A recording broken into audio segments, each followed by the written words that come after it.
Kemudian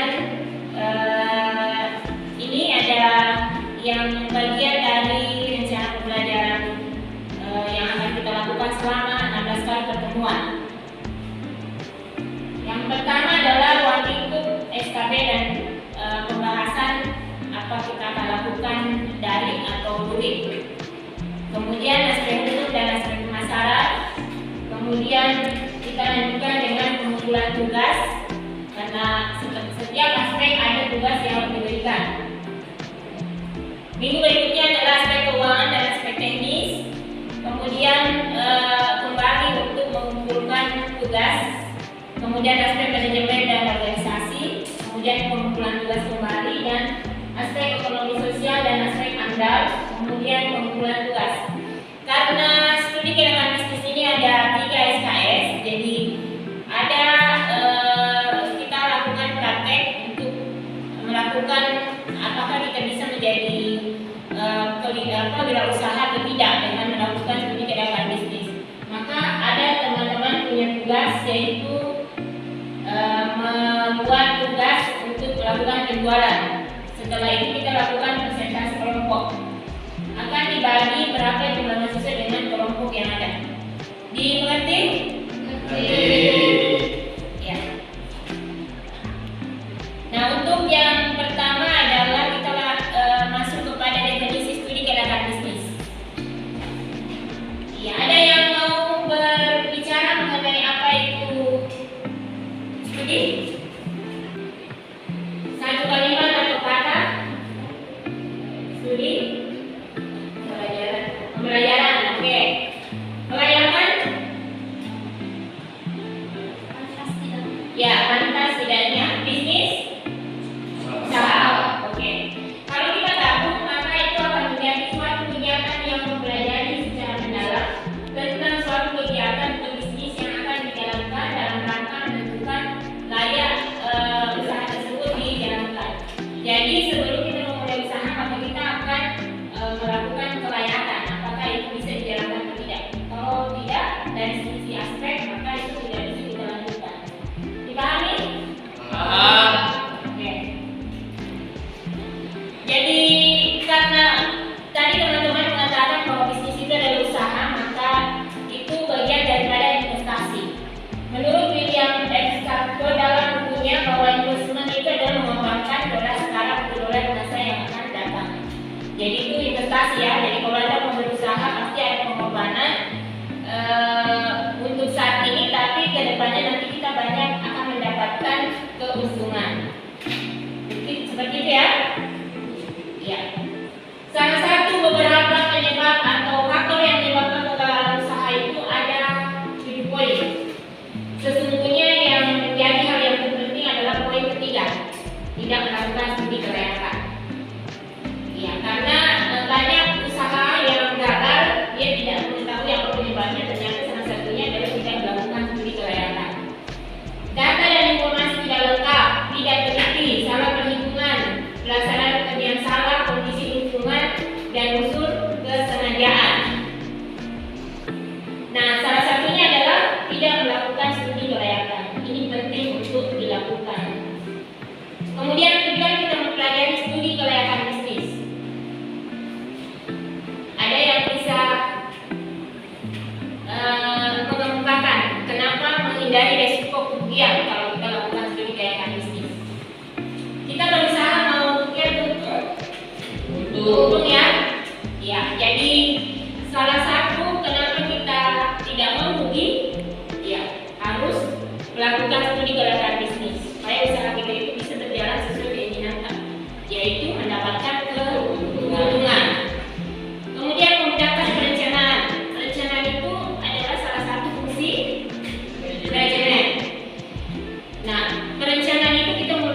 lahan. Kemudian kita analisis datanya. Setelah menganalisis data, kita mengambil keputusan layak tak usaha itu dijalankan atau tidak. Kalau tidak layak maka dibatalkan. Tidak usah bikin usaha itu karena tidak memenuhi 7 aspek. Kemudian kalau layak berarti kita rekomendasikan untuk diteruskan dan dijalankan usaha itu. Seperti itu ya skema di dalam melakukan penyelidikan bisnis. Sumber data dan informasi. Ini tadi ada kan pengumpulan data dari mana ini? Dari aplikasi ekonomi dan bisnis, aplikasi bank, badan koordinasi penanaman modal, biro pusat statistik, kemudian asosiasi industri dan dagang, kemudian lembaga penelitian, departemen teknis dan sumber lainnya. Nah ini dia yang menentukan layak tidaknya usaha kita jalankan atau tidak. Ada 7 aspek. Aspek hukum, aspek pasar dan pemasaran, aspek keuangan, aspek operasi atau teknis, aspek manajemen atau organisasi, aspek ekonomi sosial, aspek dampak lingkungan. Nah ini nanti yang kita akan ramu. Kelayakan studi bisnis itu dari mana dilihat dari aspek hukum, di mana dilihat dari aspek pemasarannya, keuangannya, teknis, kemudian SDM, ekonomi sosial dan dampak lingkungan. Sampai saat ini ada yang mau bertanya?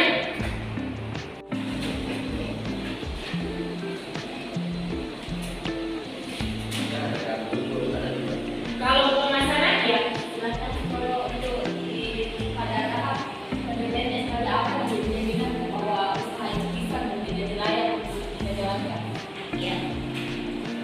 Atau ada jaminan bahwa usaha itu layak untuk tidak kita jalankan? Ini kan dari 7 aspek ini.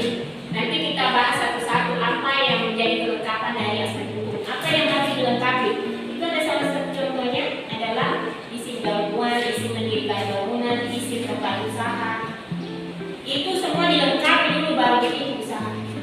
Jangan sampai nanti sudah ada usaha bangunan yang akan kita usahakan, tapi kemudian tidak layak dari sisi mungkin tanahnya orang kita akan tempati dan sebagainya.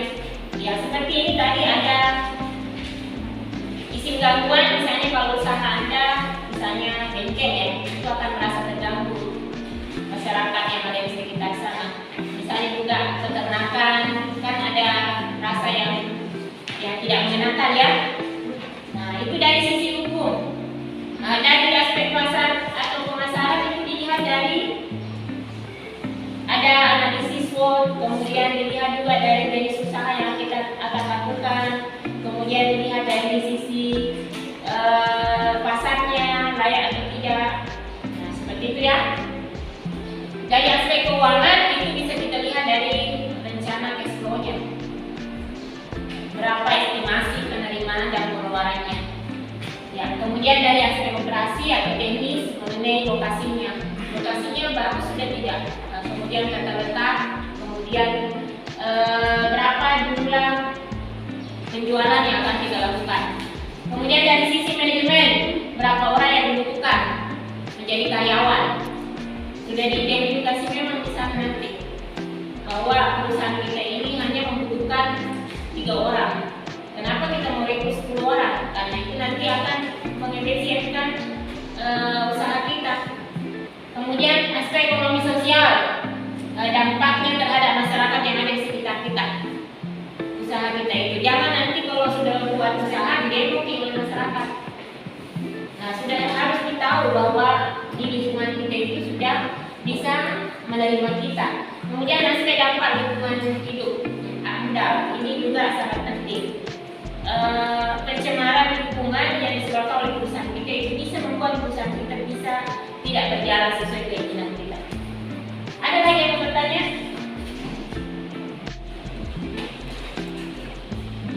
Seberapa pentingnya SKB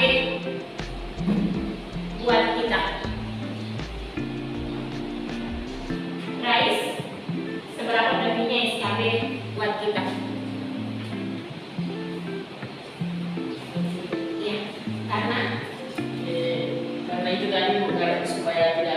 dalam Ya, melakukan usaha. ya, lagi. Mempermudah perencanaan yang akan kita lalui, Ya, memudahkan pelaksanaan pekerjaan, ya, memudahkan pengawasan dan pengendalian. ya, oke.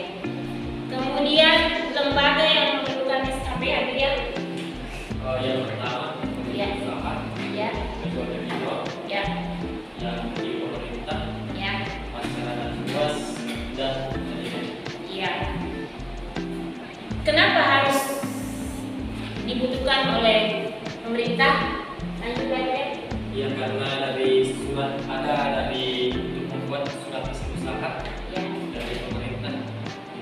salah satu contohnya ya. Ya, misalnya izin mendirikan bangunan itu kan dari pemerintah ya, instansi terkait. Ya, oke. Boleh dibacakan mengenai skema tahapan dalam studi kelayakan bisnis? Ayam, Yang pertama pengumpulan data, ya, yang kedua melakukan pengolahan, selanjutnya melakukan analisis data dan mengambil keputusan di mana mengambil keputusan tersebut kita dapat menentukan usaha tersebut layak atau tidak.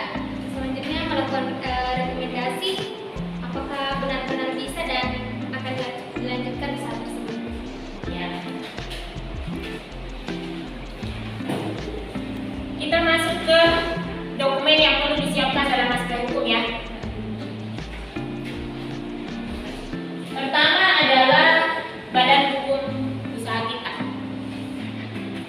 Siapkan apakah CV, apakah PT, apakah yayasan, apakah firma, apakah koperasi. Kalau mau bikin CV, daftarkan memang nih. Mungkin tidak PT ya. Kalau awal perusahaan itu PT itu kan banyak modalnya. Ya, kalau CV boleh. Kemudian yayasan atau koperasi. Kemudian tanda daftar perusahaan. Ada contohnya tadi di situ. Dan tanda daftar perusahaan. Yang kita mendaftar perusahaan apa? Kemudian perusahaan kita punya NPWP. Karena setiap perusahaan itu akan membayar pajak. Ya. Kemudian surat izin usaha, surat izin domisili, izin mendirikan bangunan, kemudian bukti diri, bukti diri KTP, surat kendaraan bermotor, KK.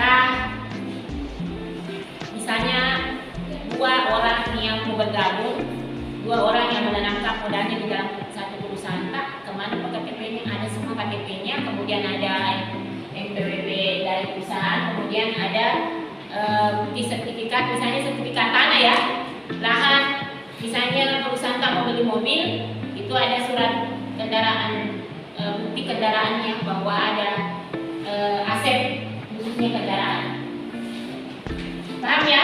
Ini jadi kita lengkapi semua ini baru kemudian kita bisa buka usaha. Dilihat dari sisi aspek hukum. Oke. Tujuan dari aspek hukum untuk meneliti keabsahan, kesempurnaan dan keaslian dari dokumen yang dimiliki. Ini yang terpenting. Meneliti keabsahan yang sandar. Siapa tahu isi mendirikan bangunan tapi di instansi bukan yang berwenang, sah atau tidaknya, itu banyak kejadian ya. Kemudian kesempurnaan dan keaslian, siapa tahu fotokopi atau palsu, ya kan banyak kejadian ya. Misalnya ahli waris yang ya mengkopi atau memasukkan data-data, misalnya tanah dan sebagainya. Sehingga itu dilihat keasliannya.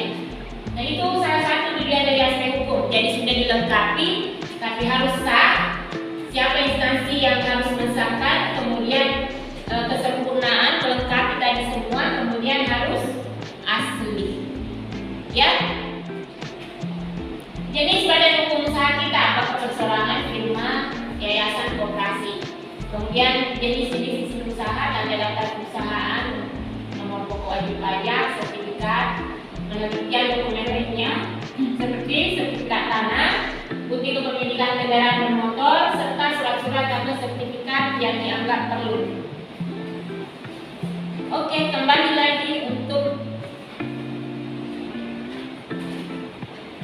saya bertanya lagi untuk Fadila ya. Misalnya kita punya berpikir untuk membuka usaha ya. Ya. Apakah misalnya ketika badan hukum yang akan kita buatkan itu tidaklah memenuhi secara hukum, artinya tidak sah, tidak asli dan tidak sempurna, apakah Anda akan tetap melanjutkan perusahaan itu? Tidak, karena tidak sah kalau ya tidak sah, dari pemerintah. ya tidak sah dari sisi hukum. Ya. Misalnya lagi contoh, misalnya ya kalau PWP itu misalnya agak sulit diurus dan sebagainya, tapi kemudian kita sudah dipacu untuk membuka usaha itu, apakah kita lanjutkan atau tidak? Sama juga dengan surat izin usaha, izin domisili, izin mendirikan bangunan. Ya, masih tetap dilanjutkan? Apakah masih tetap akan dilanjutkan usaha itu? Atau saya balik begini, semua mengatakan ada, tapi kita belum lihat dokumen itu. Katakanlah misalnya Anda berdua mau buka usaha ya, kemudian teman Anda mengatakan saya punya tanah di sini kan nanti kita akan mendirikan usaha, tapi kemudian tidak kita lihat. Apakah Anda tetap mau bekerja sama dengan teman Anda? Tidak ya? Iya. Karena itu belum jelas, karena salah satu tujuan dari aspek hukum adalah dokumen itu harus asli. Ya. Betul ya. Oke. Ada yang mau bertanya lagi? Ya. Punya diberikan kepada saya memanggil.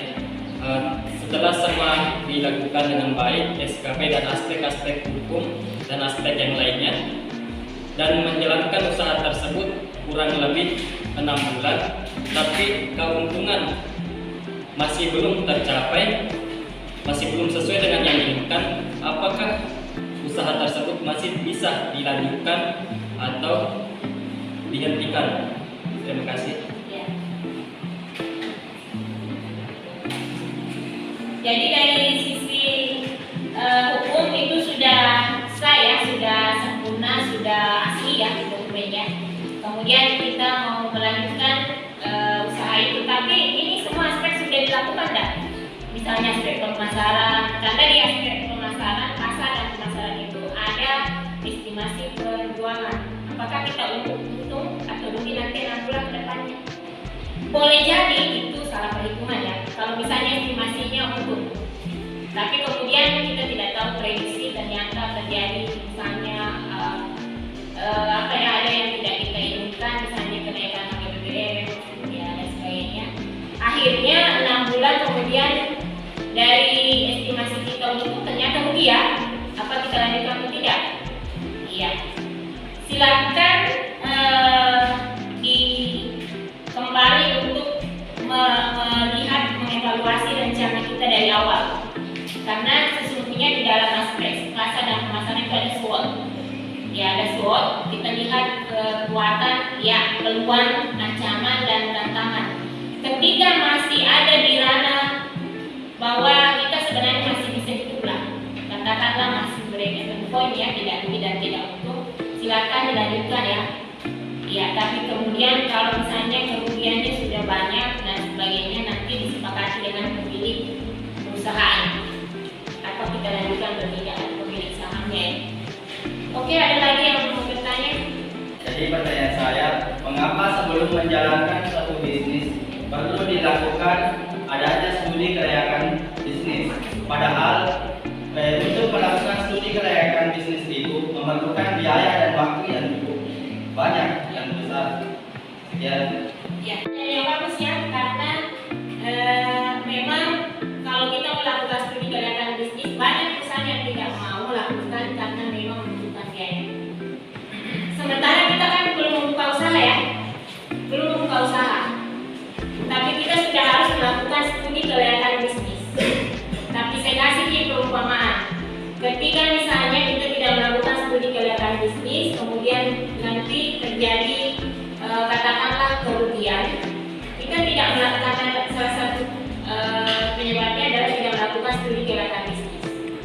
Nah, memang di dalam usaha itu ada dua saja risiko ya. Ada risiko dan ada dua kemungkinan yang bisa terjadi, rugi dengan untung.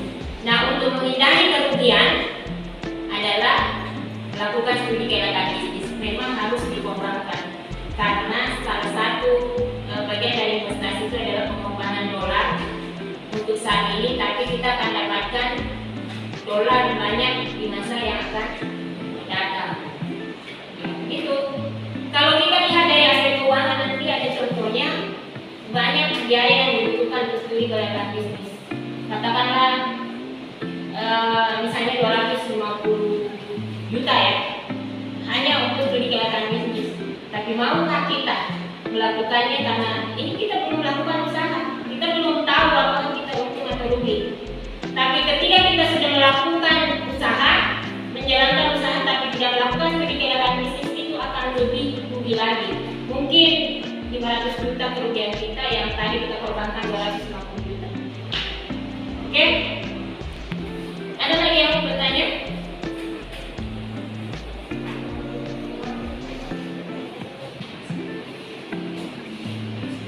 Silakan dibaca salah satu contoh dari proposal studi kelayakan bisnis dari sisi aspek hukum. Apa yang menjadi kelengkapannya silakan lihat ya. Mulai dari usaha apa yang dibuat.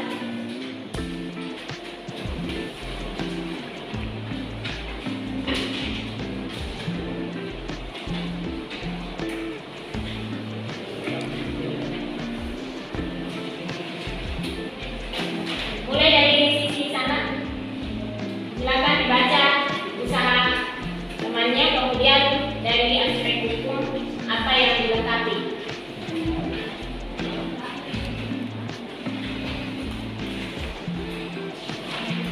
Ayah, misalnya mulai ayah. Apa usaha proposal tersebut? Ya. Memberikan isi usaha kepada nama pemilik KIP Indrayani, pemilik Desa Lampung, nama perusahaan Sarung Tani, nama perusahaan atau sampah, jenis usaha kopi pembuatan sarung tenun, klarifikasi usaha kecil. Ya. Yang dilengkapi adalah apa saja, izin apa saja. Surat izin dan duluan, Ya, oke. surat izin usaha perdagangan kecil, Oh ya, tadi. tanda daftar perusahaan perorangan, Ya, NPWP dan KTP. KTP. Itu saja ya. Oke. Diperhatikan tanggal-tanggal surat isinya apakah memenuhi. Kemudian ada fotonya ya. Ya. NPWP juga jelas.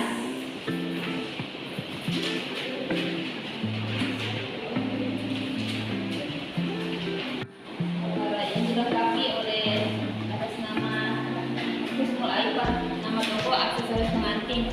Adapun dokumen yang beliau lengkapi adalah surat izin tempat usaha atau disingkat dengan SIU, surat izin usaha perdagangan atau SIU kecil, tanda daftar perusahaan perorangan NPWP, dan juga kartu tanda penduduk. Hanya itu Ya. Jelas tanggal-tanggalnya ya. NPWP-nya milik pribadi. ya, milik pribadi, bukan milik perusahaan. Ya, harusnya milik perusahaan ya. Kalau KTP ya pasti KTP pribadi, tapi kalau NPWP itu perusahaan, bukan pribadi. Yang lain lihat ada tak yang lain yang beda?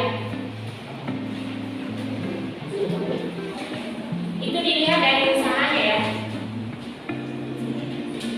Misalnya ini jenis usahanya adalah penjualan online pakaian.